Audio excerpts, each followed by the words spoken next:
కేదార్నాథ్లో ఒక రాయి ఒక ఆలయాన్ని కాపాడింది.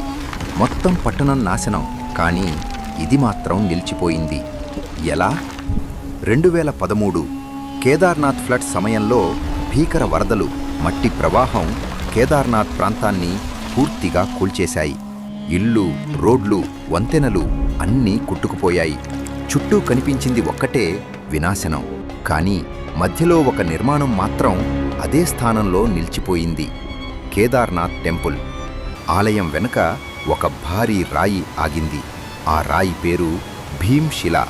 అది ప్రవాహాన్ని మళ్లించింది. ఆ భీమ్శిల లేకపోతే ఆలయం కూడా మిగతా ప్రాంతంలా పూర్తిగా నాశనమయ్యేది. అంత పెద్ద రాయి అదే సమయంలో అక్కడికి వచ్చి సరిగ్గా అదే చోట ఎలా ఆగింది?